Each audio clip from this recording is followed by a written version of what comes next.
Hello students, आप सबका एक बार फिर से स्वागत है आपके अपने चैनल एग्जाम्पल्स पर। आपको क्लासेस कैसी लग रही हैं कमेंट में बताया करिए। आप लोग कमेंट करके नहीं बताते हैं। सब कुछ तैयार करने में समय लगता है, तो प्लीज़ आप लोग सपोर्ट करो, जिससे मैं मोटिवेट होकर आप सबके लिए ऐसे ही वन टॉपिक क्लासेस लाती रहूं। तो आज हम पढ़ेंगे स्किनर का सिद्धांत। तो चलिए शुरू करते हैं। उससे पहले आप सब चैनल को सब्सक्राइब जरूर कर लीजिए। चलिए सबसे पहले इस सवाल से शुरू करते हैं। हम अपने कामों के नतीजों से मतलब उसके कॉन्सिक्वेंसेस से सीखते कैसे हैं? आखिर ऐसा क्या होता है कि कोई काम हम बार बार करते हैं और किसी काम को दोबारा करने से बचते हैं? यही वो बुनियादी सवाल था जिसका जवाब बीएफ स्किनर ढूंढ रहे थे, और इसी सवाल ने साइकोलॉजी के सबसे मशहूर एक्सपेरिमेंट्स में से एक को जन्म दिया। तो इस पूरी थ्योरी को एकदम जड़ से समझने के लिए हमें स्किनर के उस मशहूर प्रयोग के अंदर झांकना होगा। उन्होंने एक खास तरह का बॉक्स बनाया था, जिसे कहते तो ऑपरेंट कंडीशनिंग चैम्बर थे, पर वो दुनिया भर में स्किनर बॉक्स के नाम से ही फेमस हो गया। ये सिर्फ एक डब्बा नहीं था, समझिए, ये व्यवहार के रहस्यों को खोलने वाली एक छोटी सी लैब थी। जरा सोचिए इस बॉक्स के बारे में। इसके अंदर एक छोटा सा लीवर लगा था, और वो लीवर जुड़ा था एक फूड डिस्पेंसर से। मतलब लीवर दबाओ तो खाना मिलेगा। नीचे फर्श पर एक इलेक्ट्रिक ग्रिड भी था, जिससे हल्का सा करंट दिया जा सकता था। और सबसे बड़ी बात, ये बॉक्स पूरी तरह से साउंड प्रूफ और लाइट कंट्रोल था, ताकि बाहर की कोई भी चीज चूहे के व्यवहार पर असर ना डाल सके।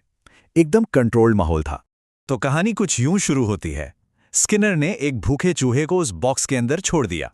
अब चूहा बेचारा इधर उधर घूम रहा है, दीवारों को सूंघ रहा है, बस तांतरजा कर रहा है। और फिर अचानक से, बिल्कुल गलती से, उसका पंजा उस लीवर पर दब जाता है, और खट से एक आवाज होती है, और खाने की एक गोली ट्रे में आ गिरती है। चूहे के लिए तो ये जैकपॉट था।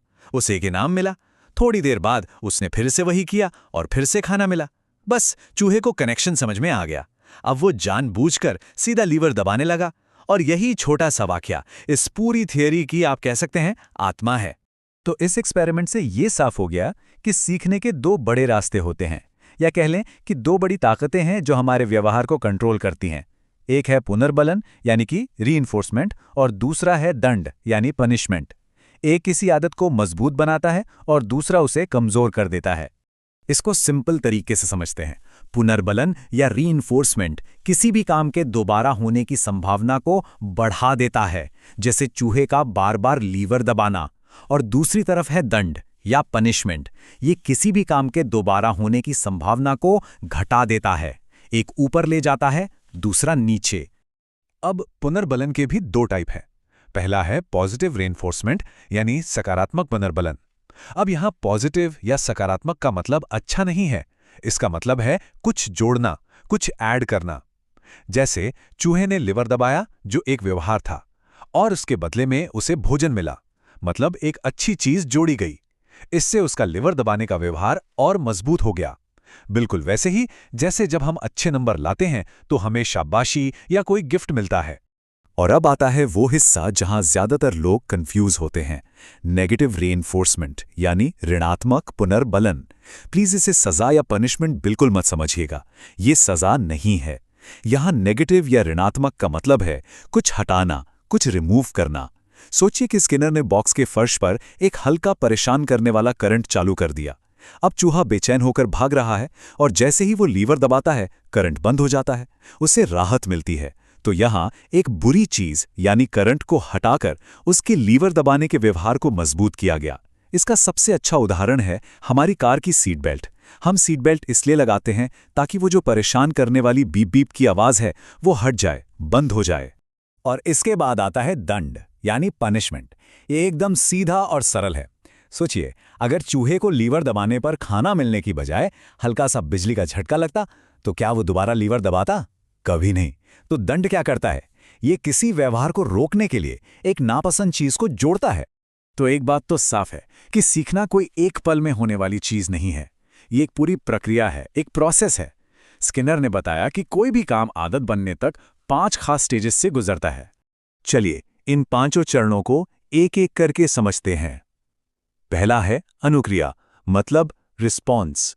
ये वो पहली क्रिया है जैसे चूहे का लीवर दबाना। दूसरा है पुनर्बलन यानी रीएनफोर्समेंट, वो इनाम यानी भोजन जिसने इस क्रिया को मजबूत किया। तीसरा है विलोपन, मतलब एक्सटिंक्शन। जरा सोचिए, अगर लीवर दबाने पर खाना मिलना बंद हो जाए तो क्या होगा? चूहा धीरे धीरे लीवर दबाना छोड़ देगा, उसका सीखा हुआ व्यवहार खत्म हो जाएगा। चौथा है स्वतः पुनः प्राप्ति। मान लीजिए कुछ दिन बाद उसी चूहे को वापस बॉक्स में रखा जाए तो वो शायद आदत से एक दो बार लीवर दबाकर देखेगा कि शायद खाना मिल जाए। और पांचवा और बहुत दिलचस्प है शेपिंग। इसका मतलब है सही व्यवहार सिखाने के लिए छोटे छोटे स्टेप्स पर इनाम देना। जैसे पहले सिर्फ लीवर के पास जाने पर इनाम देना, फिर उसे छूने पर और आखिर में उसे दबाने पर। अच्छा, एक बात और, स्किनर का ये काम हवा में नहीं आया था। उन्होंने थॉर्नडाइक जैसे पहले के साइकोलॉजिस्ट के काम को ही आगे बढ़ाया था। लेकिन स्किनर और थॉर्नडाइक की थ्योरी में एक बहुत ही बड़ा, एक फंडामेंटल फर्क था जिसने सब कुछ बदल दिया। इस टेबल को जरा ध्यान से देखिए। थॉर्नडाइक के प्रयोग में क्या था? बिल्ली पिंजरे में बंद थी और खाना यानी स्टिमुलस बाहर रखा था। बिल्ली ने पहले खाने को देखा और फिर बाहर निकलने की क्रिया यानी रिस्पॉन्स की। मतलब पहले स्टिमुलस फिर रिस्पॉन्स, S2R। लेकिन स्किनर के केस में उल्टा था। चूहे को खाना पहले नहीं दिखा, उसने पहले क्रिया रिस्पॉन्स की, मतलब लीवर दबाया, और तब जाकर उसे इनाम में खाना स्टिमुलस मिला। मतलब पहले रिस्पॉन्स फिर स्टिमुलस, R2S। और इसी वजह से स्किनर की थियरी को R टाइप थियरी भी कहा जाता है। तो इस पूरी बातचीत का, इस पूरे सिद्धांत का निचोड़ क्या है, सार क्या है? बहुत ही सिंपल है। हमारे एक्शन, हमारे काम इस बात से तय होते हैं कि उनके बाद होता क्या है। अच्छा नतीजा उस काम को बार बार करवाएगा और बुरा नतीजा उस काम को रोक देगा। बस इतनी सी बात है। और अब आखिर में एक सवाल आप सबके लिए।